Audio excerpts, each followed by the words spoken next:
시작. 입을 열어 복음을 전하라는 아멘. 그 말씀 가운데 소제목으로는 성령의 즉시 순종하라. 성령의 즉시 순종하라는 소제목으로 함께 은혜 받는 시간 되시길 소망합니다.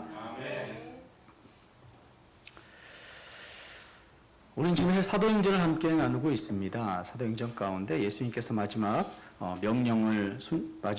명령하셨습니다. 그 명령이 무엇이었죠? 예루살렘을 떠나지 말라. 결론적으로 왜 떠나지 말라고 하셨습니까? 성령을 기다리라. 성령을 기다리는 이유가 무엇이었습니까? 사도행전 1장 8절 말씀. 오직 성령이 너희에게 임하면 너희가 권능을 받고 예루살렘과 온 유대와 사마리아와 땅끝까지 이르러 내 증인이 되리라 하시니라. 아멘. 무엇 때문에 성령이 그렇게 필요했습니까? 증인이 되는 삶을 살기 위해서. 예수님께서 원하시는 삶은 증인된 삶을 살게 하시기 원하셔서였습니다. 그래서 제자들이 마가의 다락방에 그렇게 모여 기도할 때에 성령이 임하게 됩니다. 그 성령의 역사하심은 12 제자들 가운데 함께 했고요. 또 나아가서 그 제자들의 선택된 7 집사라고 불리는 그 집사들께 함께 했습니다. 뿐만 아니라 예루살렘에 있는 모든 성도들에게 함께하게 되었습니다. 그 가운데 7 집사 중에 스데반이 순교하게 됩니다. 그 순교를 통하여서 큰 박해가 예루살렘 교회 가운데 있게 되지요. 그 예루살렘의 박해를 피하기 위해서 다 모든 성도들이 예루살렘을 떠나게 됩니다. 누구만 남기고요? 제자들만 남기고 다 떠나가게 되지요. 그런데 이 복음이 끝날 것 같은 이 박해 가운데 복음이 끝나지 않고 하나님의 놀라운 역사하심, 방금 사도행전 1장 8절에 그 예언이 성취됨을 알 수가 있습니다. 그 대표적인 예로 빌립이 등장하게 됩니다. 빌립은 어디서 전도했습니까? 사마리아. 사마리아는 유대 가운데 그렇게 이방인으로 취급받던 곳이죠. 그곳에도 복음이 증거되게 됩니다. 그래서 놀라운 역사들이 일어나게 됩니다. 거기 있는 많은 사람들이 예수님을 영접하고 거기도 세례까지 받게 됩니다. 그 가운데 특이한 사람이 있었습니다. 시몬이라는 바로 마술사가 있었어요. 그 마술사는 자칭 큰 자라고 여겼고요. 타칭 뭐라고 여겼습니까? 하나님의 능력이다 라는 그런 소리를 듣고 있는, 그것도 잠시간이 아니라 오랫동안 듣고 있는 사람이었어요. 그 사람이 자기를 따르던 무리들이 갑자기 변하여서 빌립을 따라다닌 것을 보고 궁금하게 여겼습니다. 그래서 그도 빌립을 통하여서 복음을 전도받고 세례까지 받는 그런 놀라운 기적의 역사가 일어나게 되죠. 그런데 이 기적의 역사는 거기서 끝나는 것이 아니라 이 사마리아 가운데 놀라운 복음의 역사가 예루살렘에 있는 사도들에까지 전하게 되죠. 그 사도들 중에서 베드로와 요한이 파송되게 됩니다. 베드로와 요한이 파송된 이유는 그 사마리아에도 복음이 전달된 것에 대한 증인이 되기 위해서 그 가운데 가게 되죠. 그런데 사마리아 가운데 복음이 증거되었지만 성령 내림 일이 없다는 것을 알게 되었어요. 그래서 베드로가, 요한이 또한 모든 성도들이 간절히 기도함으로, 또한 베드로가 안수함으로 성령이 내림을 받게 되었습니다. 할렐루야. 그런데 그 가운데 우리가 꼭 기억해야 될 게 있다고 말씀드렸죠. 성령의 임재함. 그렇다면 물 세례와 성령 세례가 별개의 것이냐? 물 세례는 물 세례대로 받고 성령 세례는 성령 세례대로 받아야 되느냐라고 이야기하면 안 된다고 말씀드렸죠. 우리가 성령이 임하는 것은 우리가 이미 예수님을 구주로 고백할 때부터 우리 마음 가운데 성령님이 역사하신 줄로 믿습니다. 그래서 성령의 임재라는 것은 이미 구원의 소정 가운데 이미 임한 거예요. 그런데 지금 사도행전에 있었던 이 사마리아에 임했던 이 성령의 내리심이라는 것은 아주 독특한 이야기만 하고 있는 거예요. 다시 말해서 겉으로 드러나는 성령의 역사하심을 가지고 나타낸 거예요. 당시에 성령이 임했을 때 초대교회 가운데 어떤 모습이 있었죠? 마가의 다락방에 방언이 역사하게 됐잖아요. 방언이. 그러한 드러난 역사를 얘기하고 있는 게 오늘 본문의 이전까지의 내용이었어요. 그러니까 성령의 역사하심을 이미 성령의 역사하심으로 말미암아 우리가 입술로 예수님을 구주로 고백하게 되는 것이죠. 이미 우리 안에 성령님께서 내주하게 되시는 거예요. 이미 우리가 예수를 구주로 영접하고 예수님이 나의 구주입니다라고 고백하는 그 순간이에요. 그러나 오늘 그때 이 8장 가운데 나오는 사마리아 가운데 나오는 이 성령의 내리심이라는 것은 겉으로 드러나는 은사와 같은 것이죠. 은사와. 그렇게 받아들여야 될 줄로 믿습니다. 그런데 여기서 끝나는 것이 아니라 이 마술장이 시몬은 그 모습을 보고 이상한 마음을 꾸게 됩니다. 어떤 마음이었습니까? 돈을 주고 그 성령 내리는 그 일을 사고 싶었던 거예요. 자기가 그 일을 사게 되면, 그 능력을 갖게 되면 예전에 오랫동안 자기가 마술사로서 많은 사람이 나를 하나님의 능력으로 따랐었는데 자기도 다시 회복될 수 있을 것 같은 그런 마음이 들었던 것이죠. 그러나 그 이야기를 듣고 베드로가 꾸짖게 되죠. 내가 내 은으로 망하게 될 것이다. 너의 돈은 하나님과 관계가 없다. 그 얘기는 무슨 얘기였어요? 너는 구원받지 못한 자가 될 것이다. 왜요? 하나님의 선물을 돈으로 사려고 했으니까요. 그런 놀라운 그런 저주 가까운 이야기를 하게 됩니다. 그럼에도 불구하고 베드로는 다시 이야기를 하게 됩니다. 그러나 내가 회개하고 주께로 돌아오면, 내가 이 죄악을 주께로 회개하고 나아가면 사랑이 많은 예수님께서 다 용서하여 주실 것이다. 할렐루야. 아멘. 그래서 이 시몬은 어떻게 합니까? 즉시 회개로 나아가는 모습. 베드로에게 중보 기도를 요청하는 것이 지금까지의 함께 나눴던, 지난 시간까지 함께 나눴던 말씀인 것이죠. 그래서 시몬에게 그렇게 회개의 역사가 일어나고 나서 25절에 베드로와 요한은 다시 예루살렘으로 돌아가게 됩니다. 그래서 돌아갔는데 그냥 돌아가는 것이 아니라 그가 어떻게 했습니까? 사마리아 인내 여러 마을을 돌아다니면서 가는 길 곳곳마다 무엇을 정했어요? 복음을 전했다는 거예요. 이게 하나님의 사람인 줄로 믿습니다. 사도만이 그러는 것이 아니라 하나님의 나라의 백성들, 바로 성령에 붙들린 사람들은 다 이렇게 복음을 어디를 가나 전해야 할 줄로 믿습니다. 네. 이제 이 빌립에게 또 다른 사건이 벌어지게 됩니다. 사마리아에서 복음을 그렇게 열심히 전하던 이 빌립에게 누가 나타납니까? 주의 사자가 나타나게 됩니다. 26절 말씀 함께 봉독해 보겠습니다. 주의 사자가 빌립에게 말하여 이르되 일어나서 남쪽으로 향하여 예루살렘에서 가사로 내려가는 길까지 가라 하니 그 길은 광야라. 아멘.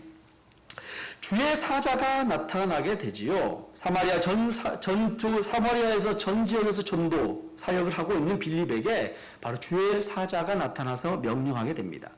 사도행전 가운데 주의 사자가 자주 등장합니다. 사도행전 5장 19절 말씀입니다. 주의 사자가 밤에 옥문을 열고 끌어내어 이르되, 지금 어떤 상황입니까? 베드로와 요한이 공회에 끌려갔잖아요. 그래서 옥문에 갇히게 되었어요. 근데 그 밤에 누가 나타났습니까? 주의 사자가 그냥 나타나서 이야기하는 것이 아니라 어떻게 했어요? 옥문을 열어줬잖아요. 이후의 이야기들을 우리 함께 나눴었으니까 생략하도록 하겠습니다. 또 사도행전 10장 3절 말씀입니다. 하루는 제9시쯤 되어 환상 중에 밝히 봄에 하나님의 사자가 들어와 이르되 고넬료야 하니. 지금 고넬료를 부르는 장면이잖아요. 고넬료를 하나님께서 부르는 장면 가운데 누가 나타났습니까? 하나님의 사자, 주의 사자가 나타나게 된 것입니다. 그런데 본문은 구체적으로 주의 사자가 누구라고 말하고 있는 것일까요? 우리 29절 한번 봉독해 보겠습니다. 시작. 성령이 빌립더러 이르시되 이 스레로 가까이 나아가라 하시거늘. 많은 학자들은 이 주의 사자를 바로 성령 하나님, 성령님으로 해석하고 있는 것이죠. 성령님께서 지금 빌립에게 나타나셔서 빌립에게 어떻게 나타난지는 나타나 있지 않습니다. 성경은 이야기하고 있지 않습니다. 현모하에 나타날 수도 있고요. 기도 가운데 심중에 강하게 역사하실 수도 있고 어떤 방법을 통해서 나타난지는 알 수 없지만 어찌되었든 주의 사자가 빌립에게 말씀하였습니다. 어떻게 했습니까? 남쪽으로 향하여 예루살렘에서 가사로 내려가는 길까지 가라 하니 그 길은 어떤 길이었습니까? 광야길이랍니다. 광야길. 가사는 예루살렘 서남쪽 70km 지점에 있는 애굽으로 가는 도중에 중요한 길목에 있는 해안 도시를 의미합니다. 이곳은 창세기 10장 10절에 보면 본래 가나안의 도시였으나 여호수아가 유다 지파에 분깃 주었던 곳으로 삼손이 성문을 메고 간 곳이기도 합니다. BC 96년도에 마카비가의 알레산드리에 의해서 파괴되었으나 가비니어스에 의해 옛 가사로보다 지중해 쪽으로 더 가까운 곳에 재건되기도 했던 도시가 이 가사란 지역이죠. 그러다가 AD 66년경에 다시 멸망했던 지역이 이 가사라는 지역입니다. 예루살렘에서 가사 해안으로 가는 길은 아스글론을 통해 가는 북쪽의 길과 헤브론을 통해 가는 서쪽의 사막길 두 가지가 있습니다. 그런데 빌립이 말하는 길은 헤브론을 통해 예루살렘으로 가는 광야길을 의미하는 것이죠. 좋은 길을 놔두고 광야길을 해서 가사로 가라고 바로 주의 사자가 말씀하고 있는 것입니다. 광야길은 보통 사람들은 가기 싫어하는 길이죠. 그리고 그 길에는 사람이 많을까요, 적을까요? 적겠죠. 사람들이 운집해 있는 사마리아 섬과 달리 광야에는 특별히 여행객 외에는 사람을 만날 수 없는 길입니다. 그것이 바로 이 광야길인 것이죠. 천사가 보통 여행객들이 선호하지 않는 험난한 길, 광야길로 가라는 것은 언뜻 이해가 되지 않습니다. 왜 이해가 되지 않습니까? 빌립이 지금 무엇을 하는 사람이었습니까? 전도하는 사람이잖아요, 지금. 복음을 증거하는 사람이잖아요. 그런데 복음을 증거하는 사람이 많은 곳에 가서 전도해야 되지 않나요? 많은 곳에 가서 전도를 해야죠. 만나는 사람, 그가 만나는 모든 사람은 다 아직 예수님을 모르는 사람일 거 아니에요. 복음의 초창기니까요. 그럼에도 불구하고 빌립에게 광야길, 사람이 없는 광야길로 가라고 주의 사자가 명령을 합니다. 다시 한번 본문을 봐보겠습니다. 주의 사자가 빌립에게 말하여 이르되 일어나 남쪽으로 향하여 예루살렘의 가사로 내려가는 길까지 가라 하니 그 길은 광야라. 27절 초반부를 봅시다. 일어나 가서 보니. 이 주님의 사자, 주의 성령님의 이 음성 가운데 빌립은 어떠한 토를 달지도 않았어요. 어떠한 반박도 하지 않았습니다. 그저 어떻게 했습니까? 일어나서 갔다는 겁니다. 사랑하는 성도 여러분, 때때로 하나님께서 우리가 전혀 예기치 못한 일을 명하실 때가 있어요. 저 여러분에게, 하나님의 자녀들에게 예기치 못한 일들을 주실 때가 있습니다. 빌립은 주의 사자의 명령에 무엇 때문에 가야 하는지 묻지 않고 일어나서 갔습니다. 빌립은 그가 광야에 가는 목적이 정확히 무엇인지 알지 못한 채 광야로 간 것이죠. 그런데 우리가 기억해야 할 것은 성경의 믿음의 선조들은 모두 이와 같았다는 것입니다. 믿음의 조상 아브라함은 어땠습니까? 히브리서 11장 8절 말씀입니다. 믿음으로 아브라함은 부르심을 받았을 때에 순종하여 장래의 유업으로 받을 땅에 나아갈새 갈 바를 알지 못하고 나아갔으며. 어떻게 나아갔다고요? 갈 바를 알지 못하고 나아갔대요. 하나님께서 아브라함을 부르셨습니다. 부르시고 나서 그래, 내가 너의 젖과 꿀이 흐르는 땅으로 너를 인도해 줄게 라고 이야기했습니다. 그래서 명령한 게 뭐냐면 내 본토 친척 아비의 집을 떠나라 라고 명령하셨어요. 목적지를 정해주지 않고 그냥 떠나라 라고 명령하셨습니다. 그랬더니 아브라함이 어떻게 했습니까? 그가 이삿짐을 몽땅 싸가지고 그렇게 그곳을 떠나서 출발했지요. 어디로 갈지 알지 못하고, 갈 바를 알지 못하고 나아갔다는 것입니다. 그것이 바로 순종인 줄로 믿습니다. 심지어 100세에 낳은 이삭을 바치라고 했을 때도 아브라함 어떻게 했습니까? 즉시 모리아 산으로 향해 나아갔어요. 아브라함의 아내 사라가 그렇게 이삭과 헤어지는 작별 인사를 하기도 전에 사람한테 이야기하지도 않잖아. 우리가 아브라함 시리즈 함께 나눴지 않습니까? 아내에게 이야기하지도 않고 그냥 이삭을 데리고 즉시 출발하게 되는 모습을 볼 수가 있습니다. 오늘 빌립도 그와 마찬가지로 행했다는 것이죠. 즉시 순종하며 나아간 줄로 믿습니다. 그런데 우리의 모습은 어떻습니까? 혹시 왜 내가 가야 하냐고 하나님께 반문하고 있지는 않습니까? 왜 저를 보내십니까? 라고 반문하고 있지는 않습니까?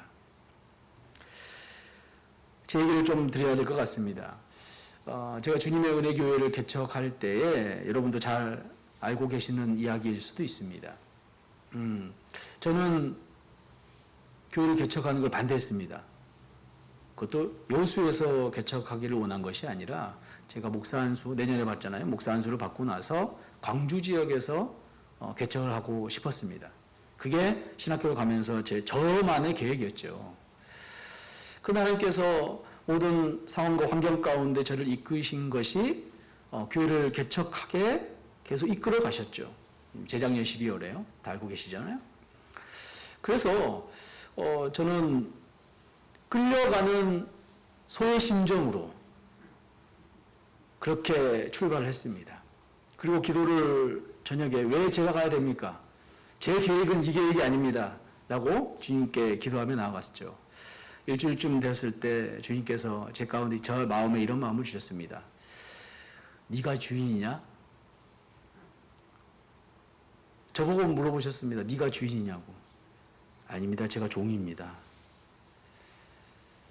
종은 주님이 가라가면 주인이 가라가면 가는 거고 주인이 서라고면 서는 것이 종의 본분인 줄로 믿습니다. 제가 그때 주님께 무릎 꿇고 회개했습니다. 주님, 가겠습니다. 어디든 아골, 골짝, 빈들애들 제가 가겠습니다. 그래서 주님께서 이렇게 축복하여 주셨습니다. 아멘. 할렐루야. 아멘. 우리 주님께 영광의 박수 올려드리겠습니다. 저희 교회 몇 번 설교하러 왔던 제 동기 정현식 전도사님 있잖아요. 얼마 전에 저하고 통화를 하는데 이런 얘기를 하더라고요. 민항기 전도사, 민항기 전도사 나랑 교회 바꾸자고 하면 그냥 달려온답니다. 이 교회 담임으로 자기를 맡아달라고 한다면 자기는 다 버려놓고 온대요. 그만큼 너무나 따뜻하고 너무나 감사하게 세워가는 교회이기 때문인 줄로 믿습니다. 주님께서 이렇게 축복하여 주신 것이지요. 우리는 하나님의 명령에 순종해야 할 종일 뿐인 줄로 믿습니다. 우리의 생각, 우리의 뜻이 중요한 것이 아니라 하나님의 생각, 하나님의 뜻이 중요하다는 것이죠. 그 사실을 기억하여 성령의 음성에 언제나 즉시 순종하는 저와 여러분 되시길 소망합니다. 네. 그래서 27절 말씀은 이제 일어나 가게 된 것이지요. 일어나 가서 누구를 만나게 됩니까? 에디오피아 사람 곧 에디오피아 왕 간닥의 모든 국고를 맡은 관리인 네시가 예배하러 예루살렘에 왔다가 순종하며 광야로 간 빌립의 눈앞에 한 사람이 나타나게 됐어요. 누구죠? 네시. 우리 생각으로는 광야에 가면 아무도 만날 것 같지 않았지만 하나님께서는 만날 만한 사람을 예배해 준 줄로 믿습니다. 하나님 놀라운 계획이 있었다는 거예요. 빌립이 만난 사람 바로 에디오피아의 고위 관리였습니다. 그 어떤 사람이었습니까? 그는 첫 번째 에디오피아 사람이었어요. 피부가 검은 사람들이 사는 애굽 남쪽에 있는 왕국인 누비아 출신이었다는 거예요. 두 번째 그 사람은 네시였습니다. 네시. 거세 강한 아이들을 낳을 수 없게 된 사람을 의미하는 게 네시잖아요. 네시들은 조롱받는 삶을 살았지만 높은 직책에 오를 수 있었다고 합니다. 제가 다큐멘터리를 보니까요, 이 네시가 되기 위해서 자기가 스스로 이렇게 네시를 된 사람도 있고요, 다른 사람도 있었는데 굉장히 많은 사람이 죽는답니다. 이 네시가 되기 위해서 많은 과정을 겪는데 그 중에서 살아나는 사람이 몇 프로 안 된다고 그렇게 제가 들은 것 같습니다. 어쨌든 그 내시의 직책을 갖고 있었어요. 특별히 동양의 궁궐에서 후궁의 일과 아이들을 키우는 일을 책임지는 고위 관리가 이 내시잖아요. 또 이 사람 어떤 사람이었습니까? 세 번째, 에디오피아 여왕 간다게의 국고를 맡은 관리인이었습니다. 간다게는 아들 대신하여 통치했던 에디오피아 여왕의 직함을 의미합니다. 섭정을 한 거죠. 기록에 의하면 코레로 나타나는 나위 대막 여왕이 주 1세기 전반부에 누비아를 통치했다고 합니다. 이 여왕이 누가가 기록하고 오늘 본문에 이야기하는 간다게일 가능성이 높다고 합니다. 네 번째로 재산이 많은 사람이었습니다. 모든 국고를 맡은 관리인이었잖아요. 그러니까 당연히 재산이 많았겠죠. 그리고 누비아에서 유대까지 먼 거리를 여행하는데 걸어서 왔습니까? 이 사람 뭐 타고 왔죠? 그래, 수레. 마차를 타고 여행했다는 것이죠. 보통 사람이 그냥 그렇게 수레를 타고 왔을까요? 아니죠. 그만큼 부자였다는 것이죠. 다섯 번째로 왜 예루살렘에 이 사람이 온 거죠? 예배하기 위해서 예루살렘에 방문했다는 거예요. 이방인이 예배하러 예루살렘을 방문하지는 않았을 것입니다. 그러니까 이 사람은 디아스포라 유대인이거나 유대교에 입교한 사람이거나 혹은 유대주의에 깊은 연관이 있는 그런 이방인이었을 것입니다. 그런데 내시는 당시 율법에 의하면 성전 안뜰에 들어가기가 금지되어 있습니다. 신명기 23장 1절 말씀입니다. 고환이 상한 자나 음경이 잘린 자는 여호와의 청회에 들어오지 못하리라. 아멘. 그러면 내시가 예배를 어떻게 드렸는지는 잘 알 수가 없습니다. 그러나 본문은 분명히 예배를 드리러 왔다고 이야기하고 있는 것이죠. 당시 누구든지 들어갈 수 있는 성전 바깥들에서 이스라엘의 하나님께 예배 드렸을 수도 있고요. 혹은 그가 이스라엘 성전뜰로 들어갔다면 그는 희생 제물로 예배를 드렸을 것입니다. 어찌되었건 성경은 그 내시가 예배하러 예루살렘에 갔기에 유대교와 아주 관련이 있는 사람임은 확실히 알 수 있는 것이죠. 이에 28절입니다. 예루살렘 왔다가 돌아가는 길이었습니다. 예배를 다 드리고 나서 이 사람이 돌아가고 있는 길이었다는 것이죠. 그는 돌아가는 길에 수레를 타고 있었습니다. 그는 왕궁의 관리였던 만큼 혼자 여행하지는 않았을 것입니다. 큰 수레를 타고 적어도 한두 명 정도의 수행원과 함께 여행을 하고 있었다는 것입니다. 그런데 그 수레에서 무엇을 하고 있었습니까?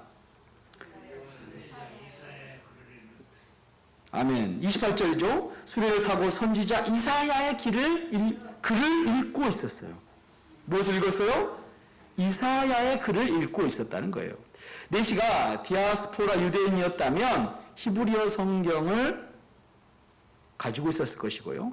유대교에 입교한 사람이었다면 헬라어 성경을 가지고 있었거나 아니면 예루살렘에서 구입을 해서 가고 있었겠죠. 당시 부자가 아니면 성경을 가질 수는 없었으니까요. 그래서 이 사람은 이렇게 예루살렘에서 돌아가는 발걸음에 에디오피아 내시가 있었습니다. 그런데 이때 빌립에게 성령님께서 이야기합니다. 29절 함께 봉독해 보겠습니다. 성령이 빌립더러 이르시되 이 수레로 가까이 나아가라 하시거늘. 아멘. 광야길을 따라가고 있던 빌립에게 성령 하나님께서 다시 명령하십니다. 수레에 가까이 나아가라. 빌립은 주의 사자에게 순종하여 나아갔던 것처럼 즉시 순종하여 수레에 나아가게 됩니다. 수레로 가까이 가니까 소리가 들립니다. 어떤 소리죠?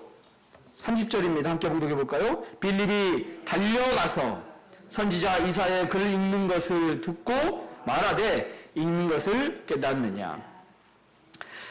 지금 30절에 성령의 말씀, 음성을 듣고 나서 빌립이 어떻게 행동했습니까?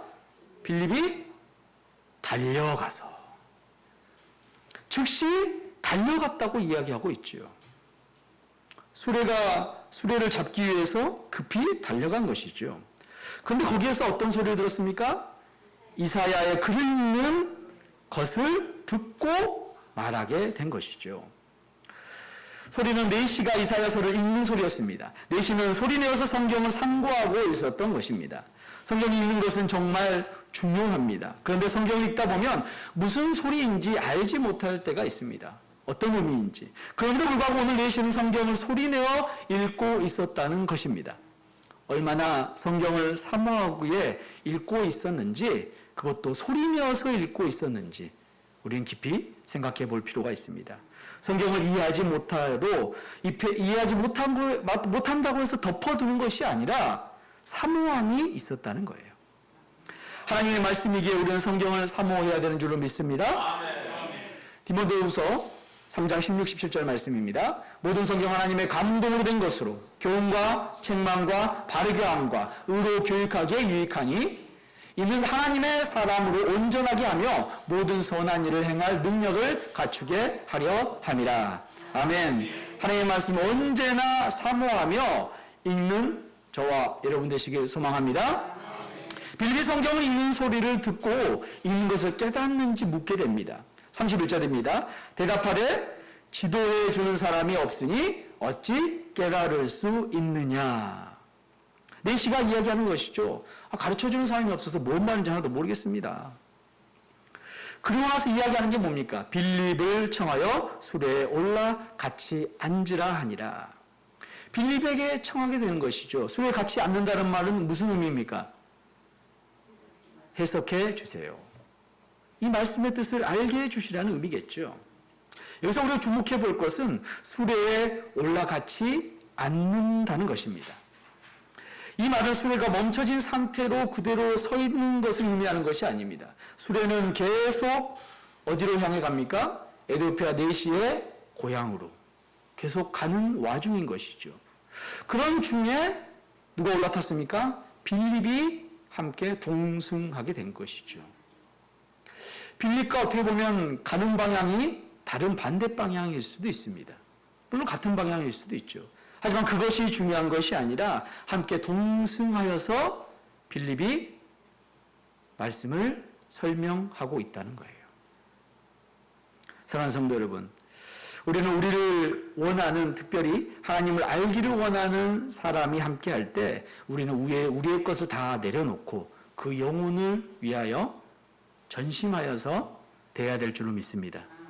지금 빌립이 내시를 만나는 과정을 보면 얼마나 순조로운지 알 수가 있습니다. 다시 한번 그 순서를 되짚어 보겠습니다.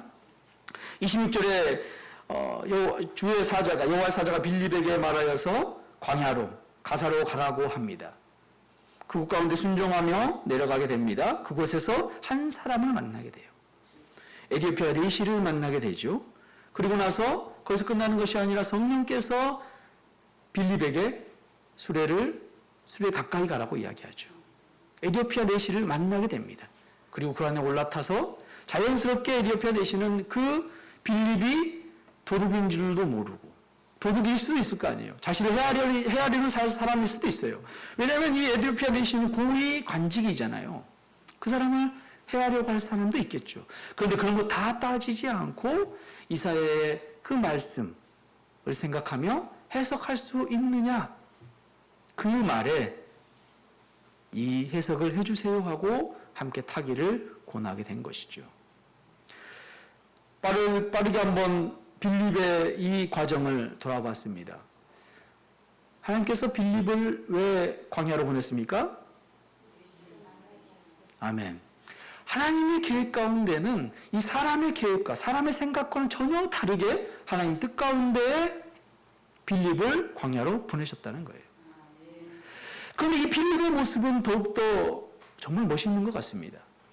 하나님의 명령에 그렇게 순종하며 나아가면서 자신의 모든 것, 어쩌면 자기와 가는 방향이 가사와 반대 방향일 수도 있지만 이 내시에게 전심전력을 다해서 모든 하나님의 말씀을 설명하고 있다는 것이죠. 다시 한번 복음을 증거하고 있다는 것입니다. 하나님의 인도하심을 깨닫고 나아가는 바로 빌립이었다는 것입니다. 우리는 하나님의 백성입니다. 빌립과 같은 하나님의 백성이죠. 그럼 우리의 삶은 나를 위한 삶을 사는 것이 아니라 하나님의 뜻 가운데 하나님의 백성답게 하나님이 원하시는 삶을 사는 저와 여러분 되시길 소망합니다.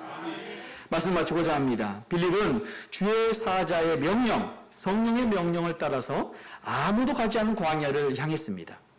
아무런 대꾸도 하지 않고 즉시 순종했다는 것이죠. 또한 하나님의 인도하심을 믿고 최선을 다해서 나아갔습니다. 하나님께서 성령께서 빌립에게 그 수레에 올라타라고 잡으라고 했을 때 두말하지 않고 최선을 다해서 달려서 그 수레를 잡고 또한 그 안으로 들어오라고 이야기하는 그 마을 가운데서 들어가 복음을 증거하게 된 것입니다. 사랑하는 성도 여러분, 우리의 삶도 언제나 성령님의 인도하심을 따라 나아갈 될 줄로 믿습니다. 그러면 어떻게 하면 알 수 있을까요? 어떻게 하면 성령의 뜻을 알 수 있을까요? 먼저는 당연히 성령 충만해야 될 줄로 믿습니다. 그러기 위해서 날마다 기도하며 나아가야 됩니다. 기도가 아니면 주님의 뜻을 알 수 없기 때문이죠. 또한 말씀을 사모해야 합니다. 에도피아 레시가 성경을 사모할 때 주님께서 깨달을 수 있는 길을 열어주신 것처럼 말씀은 우리의 삶의 등불이 된 것처럼 우리의 말씀을 사모하며 나아가야 될 줄로 믿습니다. 언제나 성령을 사모하며 기도로 말씀을 의지하며 예수 그리스도의 이름으로 나아가는 주님의 은혜교회 성도님들 되시길 소망합니다. 아멘.